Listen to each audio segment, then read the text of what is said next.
राम राम, उठा ले रे भगवान, मुझे नहीं पापियों को। मैं तुम्हें पागल दिखता हूँ जो पुराने बैल लेकर जाऊंगा? मुझे तो पूरे पैसे ब्याज समेत चाहिए। ये बोलने आया हूँ कि 1 हफ्ते के अंदर ब्याज मिलाकर मेरे 60,000 दे दो, वरना मैं तुम्हें पंचायत में ले जाऊंगा। आप पागल हो गए हैं? मैं पागल नहीं हो गया हूँ, तुम्हारे मन में बेईमानी आ गई है। राम राम, उठा ले रे भगवान, मुझे नहीं पापियों को। भगवान उठा ले रे इस झूठे साहूकार को। कैसा शोर लगा रखा है? साहूकार जी, आप यहाँ क्या कर रहे हो और इतने गुस्से में क्यों हो? राम राम, उठा ले रे भगवान, मुझे नहीं पापियों को। हरि राम, तुम तो बहुत ईमानदार आदमी हो, लेकिन तुम्हारा बेटा सुखी राम 1 नंबर का चोर है। इसने बैलों का जोड़ा खरीदने के लिए पैसे लिए थे। अरे असल तो छोड़ो, आज तक इसने ब्याज का भी नहीं दिया और मुझे पागल कह रहा है। पिताजी, मैंने कोई पैसे उधार नहीं लिए, दोनों झूठ बोल रहे हैं।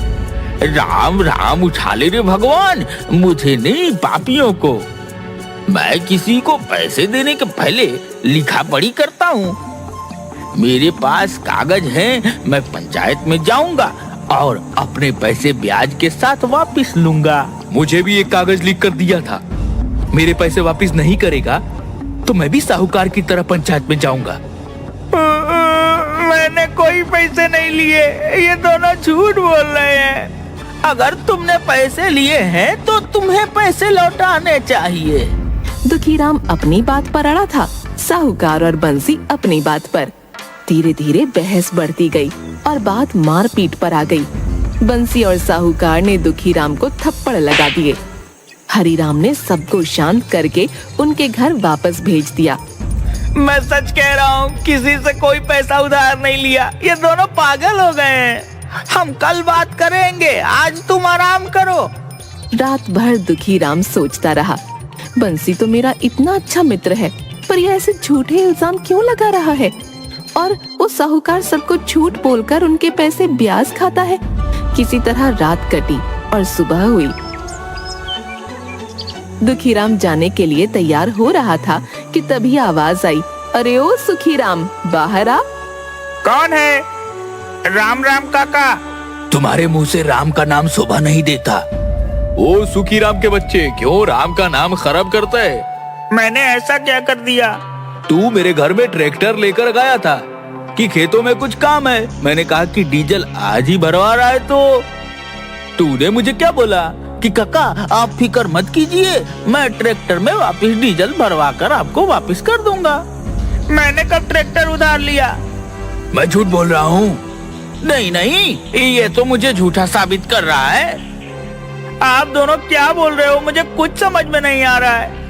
तूने मेरे से ट्रैक्टर लिया कि मैं डीजल भरवा कर वापस करूंगा, और जब देने आया तो कहा काका मैंने पूरा डीजल भरवा दिया है। आज गोवर्धन का बेटा ट्रैक्टर लेने आया तो मैंने उसको कहा कि डीजल भरा हुआ है, तुम अपना काम होने के बाद जितना खर्च होगा उतना डीजल भरवा देना।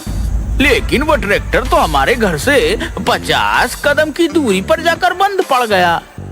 जो डीजल तूने भरवा दिया था ट्रैक्टर ने पी लिया या पीपल के पेड़ पर रहने वाली चुड़ैल ने?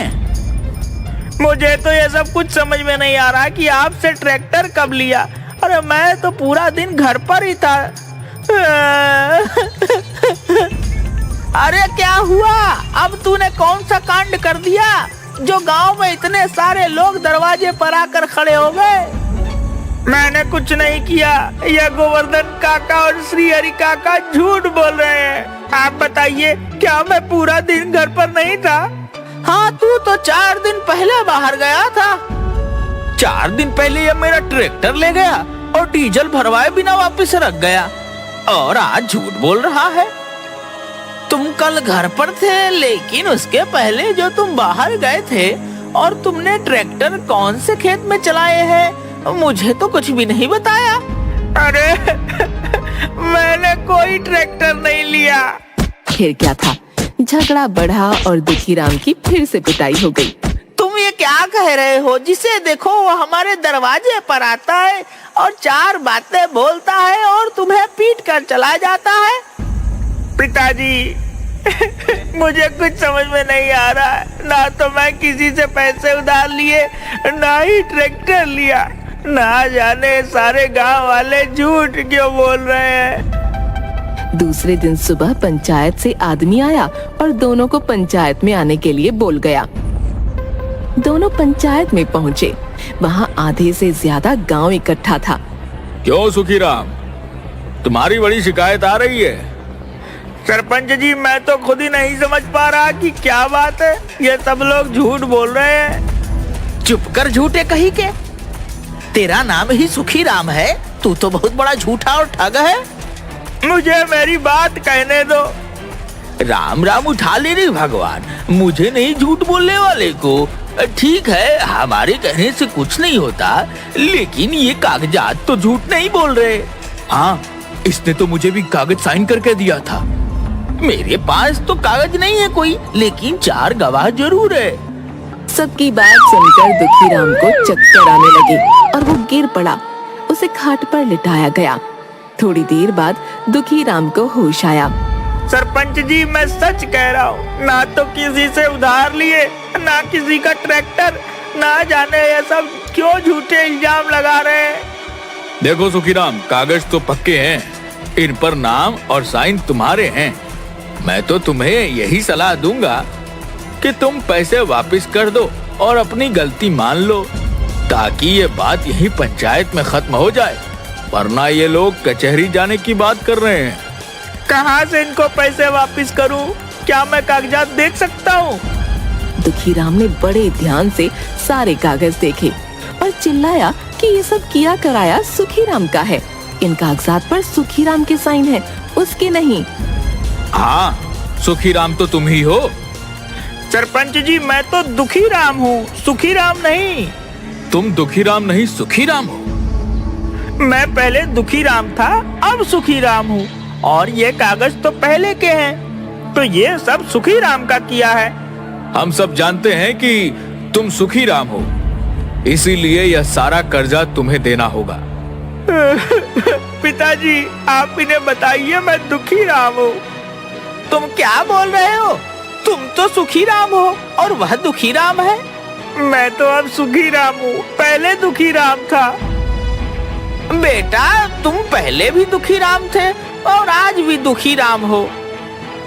आप इन गांव वालों को समझाइए मैं दुखीराम हूँ। हम सब कुछ जानते हैं, लेकिन तुम ही तो सुखीराम बनना चाहते थे। और अगर तुम सुखीराम बनोगे तो सुखीराम की जिम्मेदारियां भी तो होंगी। नहीं नहीं, मुझे कोई सुखीराम नहीं बनना। मैं दुखीराम ही ठीक हूँ। दुखीराम की बात सुनकर सब लोग जोर से हंसने लगे। दुखीराम अपने सर पर हाथ रखकर बैठ गया और मन ही मन सोचने लगा। उस दिन के बाद दुखीराम होकर भी खुश रहने लगा।